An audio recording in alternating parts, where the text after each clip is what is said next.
मेरे भाइयों, मेरी बहनों, जाकिर हुसैन का आपको सलाम हो। मैं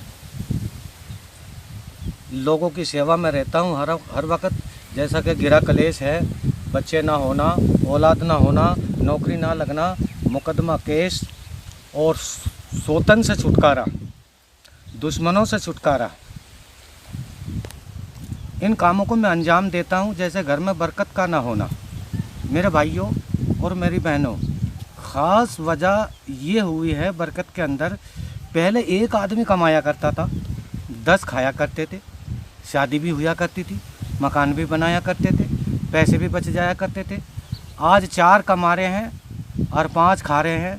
कर्जा बहुत ज़्यादा हो रहा है, हर आदमी परेशान है, हर आदमी मुश्किल के अंदर है। हर आदमी 50-50, कोई 50,000 रुपये कमा रहा है, कोई 10,000 की नौकरी कर रहा है, कोई 20,000 की नौकरी कर रहा है, कोई सऊदीया गया हुआ है, कोई सरकारी जॉब कर रहा है, कोई प्राइवेट जॉब कर रहा है, कोई अपना प्राइवेट बिजनेस कर रहा है, कोई दुकान कर रहा है। लेकिन घर में बरकत नहीं, घर में टेंशन है। घर में पति पत्नी की बात नहीं मानता, पत्नी पति की बात नहीं मानती। क्यों? एक ये शराब वगैरह का चक्कर चल गया। देखो, शराब को छुटाने के लिए एक सेब उबाल लें और उसको काट करके खिलाएं शराबी को, और जामन का रस आता है, जिसको जामन का सिरका भी बोला जाता है, जामन का रस भी आता है। आदमी को ये 2 चीज़ पिलाएं, अल्लाह ना चाहा तो 1 महीने के अंदर कभी भी वो आदमी शराब नहीं पिएगा। वनहारुम मिन खम्रिल लज़्ज़तल लिश्शारिबीन। जिस आदमी ने दुनिया में शराब ना पी, अल्लाह फरमा रहा है, जिस आदमी ने इससे परहेज़ किया, इससे दूर रहा, शराब का मज़ा ना लिया, तो अल्लाह ने फरमाया वनहारुम मिन खम्रिल लज़्ज़तल लिश्शारिबीन। क़यामत के दिन मरने के बाद मैं उसको लज्जत वाली शराब पिलाऊंगा। क्यों? कि उसने दुनिया में परहेज़ किया, दुनिया में बुरी बातों से बचा, दुनिया में हर बुरे काम से बचा, दुनिया शराब पीती रही और ये कुरान से, गीता सीता से और धर्म और मज़हब की किताबों से डरता रहा, इसलिए इसने परहेज़ किया।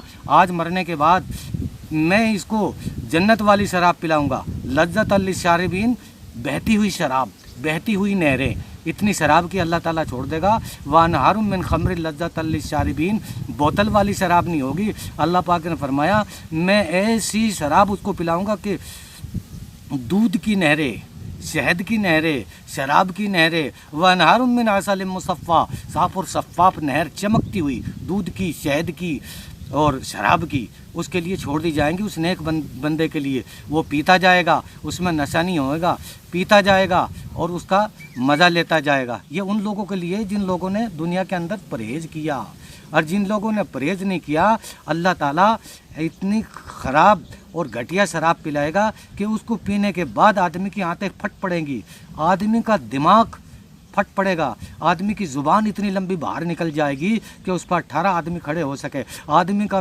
शरीर इतना लंबा चौड़ा हो जाएगा कि 3 मील लंबा और 3 मील चौड़ा हो जाएगा। जिस आदमी ने ऐसे गुनाह किए हों, शराबबाजी, जीनाबाजी, अगर जीना की है तो आदमी को बलात्कार किया है, आदमी के ऊपर, कंधे के ऊपर उस औरत को बिठा दिया जाएगा, उसको पेशाब की जगह से एक नलकी छोड़ दी जाएगी जिसमें से पीप और मवाद निकलेगा, आदमी उसको पिएगा।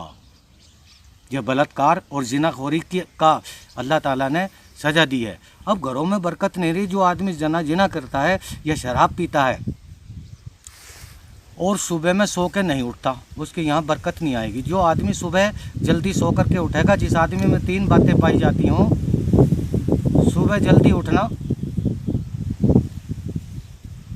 बहुत ज़रूरी है, और एक गंदा या नापाक ना रहना। ये इस तरह की कई बातें हैं। जो आदमी जल्दी उठेगा और एक अपने बूढ़े माँ बाप को सताएगा, सुबह लेट उठेगा, अपने माँ बाप को सताएगा और गंदा और नापाक रहेगा, जिस आदमी में 3 ऐब होंगी उसके यहाँ कभी बरकत नहीं होंगी। मैंने कहा घरों में बरकत नहीं हो रही। इस विषय में, इस संबंध में मैं आप लोगों से बात करना चाह रहा हूँ। जो आदमी मर्द जिसमें 3 ऐब होंगे उसके यहाँ कभी बरकत नहीं होगी। एक, जो सुबह 5 बजे के बाद सो रहा होगा उसके यहाँ बरकत नहीं होगी। जो अपने बूढ़े माँ बाप को सताएगा उसके यहाँ कभी बरकत नहीं होगी। जो आदमी गंदा और नापाक रहेगा, जैसे खड़ा गधे की तरह पेशाब करता है ना, और वो पेशाब उसके पजामे पे लग जाता है, या नहाता धोता सही से नहीं है, जो आदमी नापाक या गंदा रहेगा उसकी रोज़ी में बरकत नहीं। इसी तरीके से औरत क्या है, जो औरत आए हुए मेहमान को देख के मुँह बिगाड़ती है, उसके आदमी में रोज़ी में बरकत नहीं। और जो औरत अपने आदमी को एक रात नाराज़ सुला देती है, उसके आदमी की रोज़ी में बरकत नहीं। इन बातों के ऊपर अमल किया जाए। ये जो घर में लेटरिंग है, लेटरिंग हमारा जो मुंह है वो पश्चिम की तरफ या पूरब की तरफ नहीं होना चाहिए। घर के अंदर जो सीट रखी हुई है लेटरिंग के अंदर, उसका मुंह आदमी का या तो उत्तर की तरफ या दक्षिण की तरफ होना चाहिए। इस तरीके से लेटरिंग की सीट तुरंत बदली जाए मेरे भाइयों। लेटरिंग करते समय या पेशाब करते समय आदमी का मुंह न पूरब की तरफ हो न पश्चिम की तरफ हो, उत्तर और दक्षिण ही सोना चाहिए। उत्तर और दक्षिण की तरफ पेशाब करना चाहिए, लेटरिंग करना चाहिए। और पानी जब पिएं तो 3 सांस में पिएं। पानी देख कर पिए, बैठ कर पिए, 3 सांस में पिए, और पीने के बाद ऊपर वाले का नाम लो। पानी 3 सांस में पिए, देख के पिए, बैठ के पिए, और 3 सांस में पीना चाहिए। जब आदमी इन सारी चीज़ों के ऊपर अमल करेगा, उसकी रोज़ी में अपने आप बरकत आ जाएगी। 1 महीना करके देखो कितना फ़ायदा आएगा, 2 महीना करके देखो कितना आएगा। अगर ज़िंदगी भर करोगे तो आज ज़िंदगी दुनिया के अंदर स्वर्ग बन जाएगी, ये ज़िंदगी दुनिया के अंदर जन्नत बन जाएगी। ये सब हमारे हाथ में है। आज का वीडियो बस मेरा इतना ही था। आपको अगर पसंद आए तो आप सब्सक्राइब करें। आपका धन्यवाद और शुक्रिया।